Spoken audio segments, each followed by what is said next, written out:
आपण पाहत आहात EDTV, बातमी अशी जिच्यावर तुम्ही ठेवणार विश्वास। ना पेट्रोल ना लायसन ना लोनची गरज। गणेशोत्सवानिमित्त घेऊन जा फक्त 40,000 रुपयात। एकीकडे जालना महानगरपालिकेने श्रींच्या विसर्जनासाठी 19 कोटींचा हौद बांधला आहे। आज पहिल्याच वेळेस या हौदामध्ये विसर्जन होणार होते, परंतु त्यामध्ये विघ्न आले आहे। ते म्हणजे 4 दिवसांपूर्वी एका कसायाने गाय कापतानाचा व्हिडिओ व्हायरल केला होता आणि तो समाज माध्यमांवर पाठवलेला होता। काल सकल हिंदू समाजाने त्या खाटकाला अटक केल्याशिवाय गणेश विसर्जन करणार नसल्याचा पवित्रा घेतला आणि तो आजही कायम आहे।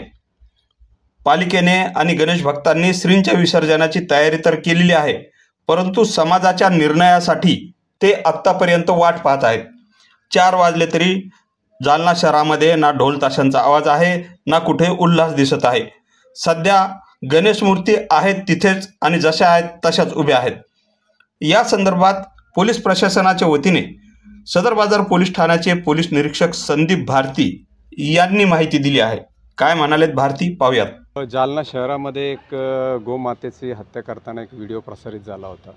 त्यातील गुन्हा आपण पोलीस स्टेशन सदर बाजार येथे दाखल केलेला आहे आणि आरोपींच्या शोधात जवळपास आपल्या 4 टीम आता आजही बाहेर आहेत। एक परराज्यामध्ये आहे आणि आपल्या वेगवेगळ्या जिल्ह्यांमध्ये 3 आपल्या टीम आहेत। त्याला एक ब्रेक थ्रू मिळालेला आहे, त्याच्यातला एक आरोपी आपण ताब्यात घेतलेला आहे आणि त्याचबरोबर त्यांच्याबरोबरचे कॉन्टॅक्टमधले किंवा इतर मदत करणारे असे 3 लोकही आपण ताब्यात घेऊन त्यांच्याकडे चौकशी करत आहोत। आणि आज 1-2 दिवसात मला किंवा असं म्हणता येईल की लवकरच आणि 2 आरोपी किंवा इतर जे आरोपी आहेत ते मिळण्याची शक्यता फार वाढलेली आहे। तर या गुन्ह्यांमध्ये आपण तपास जोरात करत आहोत। सर्व टीम आपल्या चालू आहे। तर ह्याच्यामध्ये चांगली प्रोसेस चालू आहे आणि लवकरच सर्व आरोपी आपल्या ताब्यात येतील आणि त्यांना कायदेशीर आपण जे प्रोसेस आहे ती करूया। काही हिंदुत्ववादी संघटनांनी एकूण किती आरोपी ताब्यात आहे सध्या आपण एक आरोपी ताब्यात घेतलेला आहे आणि त्यांना मदत करणारे काही लोक आपण ताब्यात घेतलेली किंवा त्यांच्याशी संपर्कात असलेले लोक ताब्यात घेतलेली आहे आणि त्यांच्याकडे आपण चौकशी करणं चालू आहे। त्याच्यातून इतरही आरोपी जे निष्पन्न तर झालेलेच आहेत त्यांना आपण ताब्यात घ्यायची प्रक्रिया करू। काही हिंदुत्ववादी संघटनांनी काल गणेश विसर्जन न करण्याचा संकल्प केला होता। जोपर्यंत असलम कुरेशीला पकडत नाही तोपर्यंत आम्ही विसर्जन करणार नाही। त्यांच्याशी काही भेटीगाठी झाल्यात का, त्यांची समजूत काढली आहे का? हां, त्यांची समजूत काढत आहोत। हे पहा, हा सण आहे, सर्वांचा सण आहे। एका आरोपीसाठी गणराया आपल्याकडे आलेले आहेत, त्यांचा मोठा सण आहे। आमचं आव्हान राहील सर्वांनी शांततेत हा सण आणि धूमधडाक्यात सण साजरा करावा आणि प्रशासन आपलं काम करत आहे आणि नक्कीच गणरायानं आपल्याला चांगलं यश दिलं असे मला नक्की खात्री आहे आणि त्यातून आपण आरोपी नक्कीच पकडूया।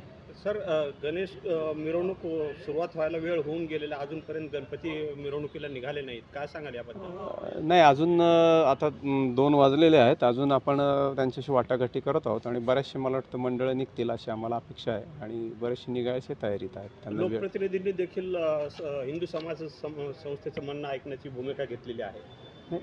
त्याच्याबद्दल मी भाष्य करणं योग्य राहणार नाही। आता तोडगा काही निघायची शक्यता? हां, नक्कीच तोडगा निघेल। आम्ही सर्वांशी चर्चा करत आहोत आणि नक्कीच तोडगा निघेल असं मला पूर्ण आशा आहे। आतापर्यंत या तपासात काही निष्पन्न झाले का? कुठं आहे, किती टीम तुमच्या कार्यरत? हो, मी आपल्या एकूण 4 टीम आहेत। एक बाहेर राज्यात आहे, एक 3 आपल्या राज्यामध्ये वेगवेगळ्या जिल्ह्यांमध्ये आहे। त्यात एक आरोपी आपण पकडलेला आहे आणि त्याच्यातून बाकीचं निष्पन्न होत आहे। त्यांचे काही हिंदुत्ववादी संघटनेचं तुम्ही काही कलम बदलावं अशी पण मागणी होती, त्या संदर्भात? हां, जे आहे हे जे काही कायदेशीर कलम आहे त्याचं कायदेशीर पण आपण मार्गदर्शन घेऊ आणि जर का जसं असेल ज्याच्यात कायदेशीर प्रक्रियांमध्ये जो बसत आहे त्यामध्ये नक्की ते करण्यात येईल। दरम्यान प्रशासन आणि महानगरपालिकेच्या भूमिकेवर सर्व गणेश मंडळाच्या पदाधिकाऱ्यांची ही बैठक सुरू आहे। आत्ता 4 वाजले तरी या बैठकीमध्ये काहीच तोडगा निघाला नाही, परंतु एक पर्याय मात्र त्यांनी प्रशासनाला कळवलेला आहे। तो पर्याय म्हणजे खाटकावर जो गुन्हा दाखल झाला आहे तो जामीन पात्र आहे, परंतु त्यामध्ये कलम वाढवून अजामीन पात्र गुन्हा म्हणजेच कलमा वाढवाव्यात। त्यासोबत जालना महानगरपालिकेने शहरात जे 8 कत्तलखाने आहेत, हे कत्तलखाने उद्ध्वस्त करण्यासाठी काही मुदत ठरवून द्यावी आणि त्या विहित मुदतीमध्ये हे सर्व कत्तलखाने उद्ध्वस्त करावेत, तरच जालन्यातून या गणेश मूर्तींची मिरवणूक निघेल आणि विसर्जन होईल।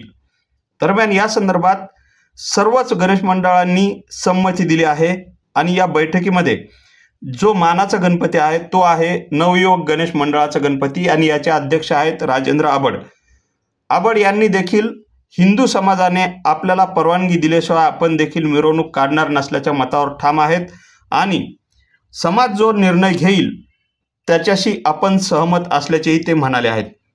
त्यामुळे एकीकडे गणेश भक्तांनी मिरवणुकीसाठी केलेली तयारी, महानगरपालिकेने केलेली तयारी आणि दुसरीकडे हिंदुत्ववादी संघटनांचा हा संताप, या दोघांमध्ये काय तोडगा निघेल हे लवकरच कळेल। मी दिलीप पोहनेरकर, EDTV न्यूज, जालना।